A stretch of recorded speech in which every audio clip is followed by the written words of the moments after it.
The Last Ronin was an amazing story for the TMNT and gave Mikey a huge push, and that got me thinking, could The Last Ronin survive Arkham Origins? And well, that's what I plan to discuss in this theory analysis video, but before we begin, consider liking the video, subscribe if you are new, and want more Batman and TMNT content, and comment down below what you think the results will be down below before the video begins. Alright, starting us off is Killer Croc, and this is a pretty good test for Mikey, as Killer Croc is one of the most powerful opponents in the game, but Mikey isn't a human. He's a mutant ninja turtle, and with that, he has insane strength and durability, and Croc isn't a martial artist. He's a street fighter, which means that Mikey is going to pick Croc apart, and that's all it would take, and Mikey is incredibly durable, capable of surviving a fall from several stories up and cratering into the ground, being able to get up and still keep moving, although very damaged and bleeding profusely. And Croc just isn't strong enough to do that type of damage to Mikey, so Mikey easily destroys Killer Croc here. Moving on to the next opponent. Electrocutioner is getting killed in one hit, and one hit from Mikey would probably snap his neck. Moving on. Deathstroke is up next, and he's actually one of the more challenging opponents, but Slade is outclassed, as Mikey is a master with no equal in terms of combat, and yes, I do believe that Mikey did surpass Splinter, and we've seen how Mikey was able to toy around with Casey Marie when he was training her, and she does have mutant strength as well, the same as Mikey, and she wasn't a complete novice either. And Mikey just toys with her, and we've also seen Mikey killing several Foot Clan cyborgs and ninjas as well, all of which are probably more deadly than Arkham Deathstroke. Not only that, but Mikey has a counter to everything in Slade's arsenal, with Mikey having tonfa that are bulletproof and emit an EMP. He has one of Raph's size, Leo's broken katanas, and Downey's staff, and throwing stars, sandbone, smoke pellets, and explosives that pack a huge punch, so Slade is nothing more than a basic foot soldier compared to Mikey, meaning this fight is over in seconds, a minute tops. Deathstroke just cannot survive Michelangelo here, as Mikey has more experience, he has more training, better equipment, he overall just outclasses Slade, and it's not even close. Ironically, Copperhead has the best shot at killing Mikey here, but only if she can land a clean hit on him, because Mikey is extremely fast, as well, with him being able to dodge laser blast from flying mousers and reacting to and blocking bullets being shot at him from close range.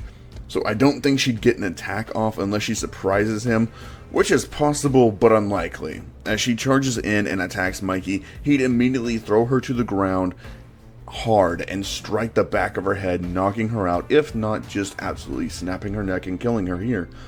You see, with Copperhead's boss fight, she immediately just ran up on Bruce, and I don't think she would change her approach here for Mikey either. Bane is in for a surprise when Mikey exits the elevator, and when the fight is on, Bane is outmatched and outclassed, as Mikey is stronger and faster and more durable than Bane, along with easily cutting his venom tubes as well, depowering Bane, and honestly, his best hope here is if his help comes and shoots a rocket at Mikey, but even that probably wouldn't hit. And so Bane is probably defeated here and now, but since there's another fight with a stronger version of Bane, I'm going to go ahead and say that Bane can escape from this. But ultimately, Bane is nowhere near as strong a fighter as Hiroto Saki, who Mikey killed, so Bane is not really much of a threat at his current state. Firefly is going to be another quick win for Mikey, but might be a little tough for him to reach at first. But once Mikey gets close enough, one well-timed throwing star into his jetpack will down Firefly, or Mikey could very easily throw it into the ignition source, causing an explosion and killing Firefly. As this version of Mikey isn't above killing his foes, either way, Firefly is going down and out. Titan Bane is up now, and he's more of a threat, but honestly, Mikey could still fight him hand to hand and win. as this version of Bane is still nowhere near Hiroto's level, as Hiroto's Shredder suit was able to regenerate and take a continuous amount of damage, leading to Michelangelo having to be smart and strategically plan his strikes in order to break through the armor to damage Hiroto whatsoever. And in my personal opinion, if Hiroto was a better fighter, he would have been able to kill Michelangelo here. But let's talk about Mikey's durability feats, as Mikey was able to keep up with Hiroto and take that punishment and keep on pushing through the pain and fighting even when he was stabbed. And he was also able to survive an explosion that he intentionally set off to catapult himself to the upper levels of New York, taking no damage from it that we saw. He survived falling from several stories up, cratering into the ground, and while he was bleeding, he was still able to get up and move around.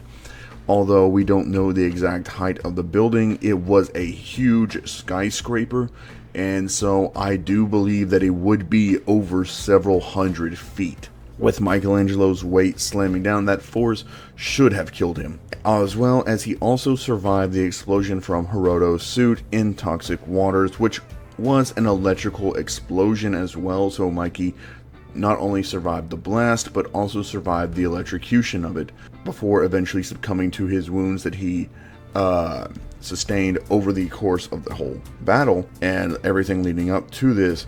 But still, he was able to survive it and move. So him being able to move even a little bit shows that he was able to take that, although it did severely damage him. But that wasn't what ultimately killed him. It was the combination of all his wounds that did kill him. And so if Mikey had not been damaged, I do believe he would have been able to survive that and continue on with the series. And so let's look at everything that Bane can do.